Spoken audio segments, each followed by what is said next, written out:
এখন ঘড়ির কাঁটাতে সকাল 6টা, আর আজকের আমার মর্নিং হলো সকাল 6টায়। তো সবাইকে গুড মর্নিং। ঠাকুর প্রণাম করে দিনটা শুরু করে নিলাম। এখনও পর্যন্ত যদিও বিছানা থেকে উঠিনি, চুপটি করে বসে আছি, কারণ এত পরিমাণে গরম দিয়েছে, সারা রাত ঘুমাতে পারিনি। মাথার কাছে টেবিল ফ্যান চলছে, উপরে একটা স্লিং ফ্যান চলছে, তাও এত পরিমাণে গরম লাগছিল, আর মানে ঘুমাতে পারছিলাম না, শুধু গা হাত পাগুলো জ্বালা করছিল। যাই হোক, আজ বৃষ্টি হচ্ছে তো তার থেকে বেশি গরম ফেলছে। তো মনে হচ্ছে না যে বিছানা থেকে উঠি, কিন্তু উঠতে তো হবে, বাধ্যতামূলক, কিচ্ছু করার নেই। তো সকালবেলা ঘুম থেকে উঠে জাস্ট চাবিটা খুলে বাইরে বেরিয়েছি। এই যে আমার মহারানীকে দেখছো, আমার নাতনি বেরিয়ে পড়েছে জঙ্গল পরিদর্শনে। ঘরের সামনে আমি অনেকটা জায়গায় মোরগ জটা ফুল গাছ চাষ করে রেখেছি। ও সেখানে বসে এখন মানে এই জায়গাটাকেই, মানে এই ফুল গাছগুলোকে নিজে মনে মনে করছে আফ্রিকার জঙ্গল। এখানে নিজের মনের ইচ্ছা মতন ও এখানে খেলা করছে। তো আমি জাস্ট ঘুম থেকে এসে গেটের সামনে বসেছিলাম, ভাবলাম জিনিসটা তোমাদের সাথে একটু শেয়ার করা যাক। যাই হোক, আমি ফোনের ক্যামেরাটা অন করেছি, আর একটা একটা ছোট ছোট ঢিল নিয়ে এদিক ওদিক ছুঁড়ে ছুঁড়ে দিচ্ছি। ও ভাবছে কি না কি, এদিক থেকে লাফিয়ে ওদিকে যায়, ওদিক থেকে লাফিয়ে এদিকে আসে। যাই হোক, আমার ফুলের বাগানটাকে ও ভেবেছে জঙ্গল, মানে আফ্রিকার জঙ্গল, মানে ও এমন একটা ভাব করছে। যাই হোক, ও খেলা করুক, আমি যাই বাকি কাজগুলো সেরে নিই।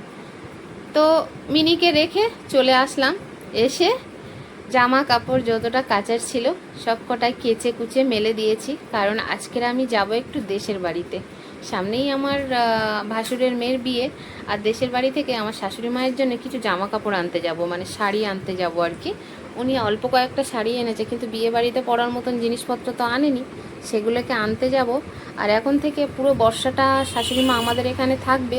তো বাড়িতে বেশ কিছু মানে মুড়ি টুড়ি রয়ে গেছে, ওগুলো নষ্ট হয়ে যাবে ম্যাক্সিমাম। এখনও তো 6 মাসের আগে উনি দেশে যাবে না, তো ওইগুলো নিয়ে চলে আসবো, যার জন্য করে যাচ্ছি। আর কিছু কলার কাঁদি বড় হয়েছে, গাছে লেবু বড় হয়েছে, ওইগুলোকে সব পেড়ে পেড়ে নিয়ে চলে আসবো। যাই হোক, এখানে দেখো আমি স্নান করতে যাব বলে চুলটা খুলে নিয়েছি। তোমাদেরকে তো বললাম দেশের বাড়ি যাব একটু শাশুড়ি মায়ের জামা কাপড় আনতে। তো কালকেকার রান্না খাবার ছিল অনেকটা, আর যেহেতু আমরা বেরোচ্ছি 11:30 মতন বেজে গেছে, তার জন্য করে ভাবলাম কি কালকেকার যে ভাত তরকারি যা আছে তিনজনে খেয়েই যাই। আর আসলে যাব তো 3-4 ঘন্টার রাস্তা, প্রচণ্ড রাস্তায় খিদে পাবে, যার জন্য করে সোনাইকেও একটু খাইয়ে দিয়ে গেলাম, নয়তো ও একা থাকলে ফোন নিয়ে পড়ে থাকবে আর একটুও খাবে না, কোন বিকেলে খাবে তার নেই ঠিক। তো যাই হোক, এখানটায় দেখো আমি হালদারবাবু আর সোনাই মিলে খেতে বসে গেছি। আর আমাদের খেতে বসলে একটা জিনিস দিতে হবে, সেটা হলো মানে গোপাল ভাঁড় চালাতেই হবে।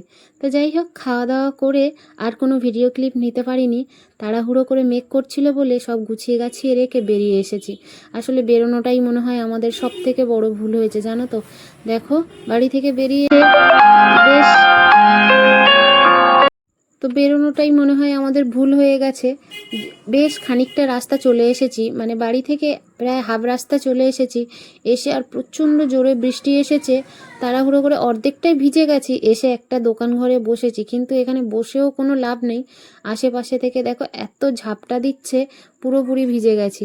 তো যাই হোক, আর গাড়িটাকে ভিতরে নিতে পারিনি, কারণ দোকান ঘরের বারান্দাটা অনেকটাই ছোট ছিল, ওই জন্য ওকে নিয়ে ওখানে রেখে দিয়েছি, পুরোটাই ভিজছে বেচারি। যাই হোক, একটু বৃষ্টি হালকা কমলেই দুজনে বেরিয়ে এসেছি।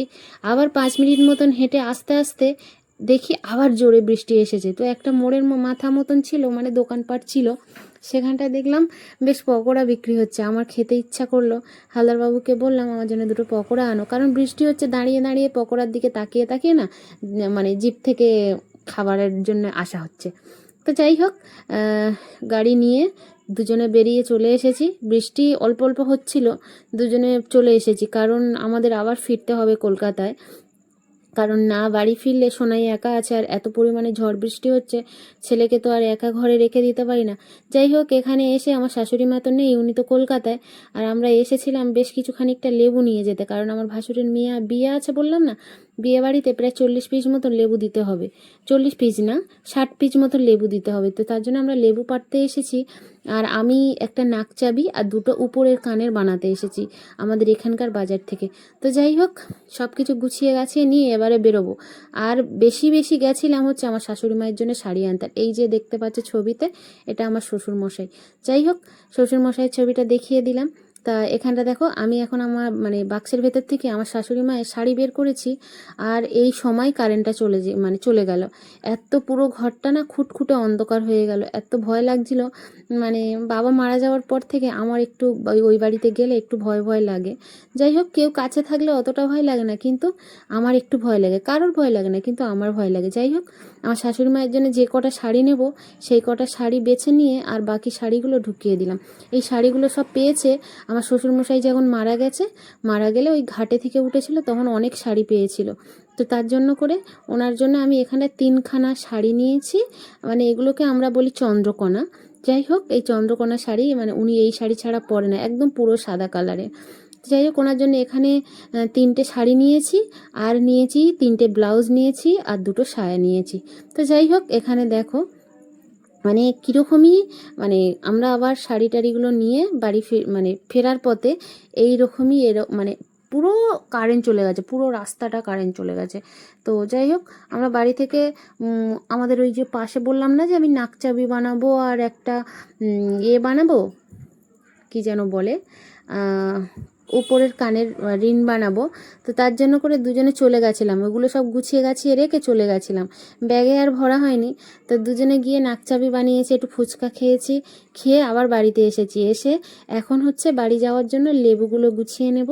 আর মায়ের শাড়ি টাড়িগুলো তো সব আমি মোটামুটি গুছিয়ে নিয়েছি, আর কিছুটা এদিক সেদিক আছে, পুরোটা নিতে হবে।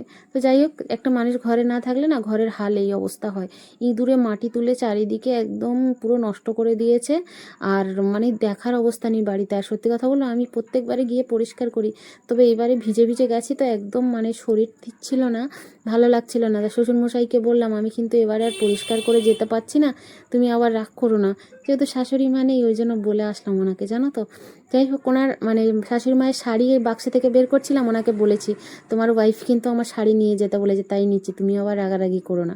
যাই হোক, এই যে আমার ভাসুরের মেয়ের বিয়ের জন্য আমরা লেবু পেড়ে নিয়েছিলাম, এখানে আমরা 140 পিস লেবু পেড়ে নিয়েছিলাম।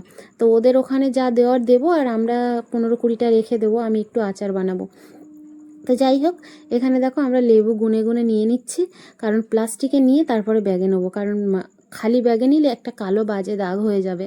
আর যেহেতু বিয়ে সোমবার, আর আমরা এই নিয়ে গিয়ে এখন 2-3 দিন থাকবে, তো যদি দাগ হয়ে যায় তখন সমাজে লাগবে না, জানো তো, মানে দাগ হয়ে গেলে তখন কি আর মানুষের পাতে দেওয়া যায়। যাই হোক, আর লেবুর সাইজগুলো দেখো, মানে এই লেবু গাছটা আমার শ্বশুরমশাই বসিয়ে রেখে গেছে। যাই হোক, উনি বসিয়ে রেখে গেছিলো বলে আজকের ওনার মানে ভাইয়ের নাতনির বিয়েতে ওনার হাতের একটা জিনিস তো পাচ্ছে, যেহেতু উনি বাড়ির বড় দাদু ছিল।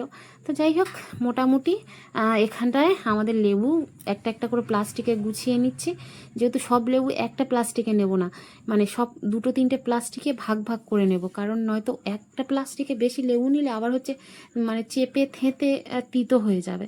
তার জন্য করে ওই বেশ ওদের বিয়ে বাড়িতে দেওয়ার জন্য মানে 60-70 পিস মতন একটু বেছে বেছে একটা বড় প্লাস্টিকে নিয়ে নেবো। তো যাই হোক, এখানে দেখো হালদারবাবু বসে বসে লেবুগুলো সাইড করছে, আর আমি খাটের উপর বসে বসে ভিডিও ক্যামেরাটা করছি। কারণ ওই যে বাজারে গেছিলাম একটু ওই নাকের করতে গিয়ে হালদারবাবুর কাছে একটা শাড়ি চেয়েছিলাম, দেয়নি, বলছে 5,000 টাকা দিয়ে গয়না বানিয়ে দিয়েছি, আবার আজকের আর শাড়ি হবে না। একটা শাড়ি বলেছিল 1200 টাকা, বলেছিলাম দাও, হালদারবাবু দিল না। যাই হোক, ওই জন্য হালদারবাবুর সঙ্গে ঘষা হয়েছে। আমি বলেছি আমি তোমার হাতে হাতে কিচ্ছু করবো না, তুমি সব করে নাও। তো চলো, ভিডিও কেমন লাগলো কমেন্টে জানাও।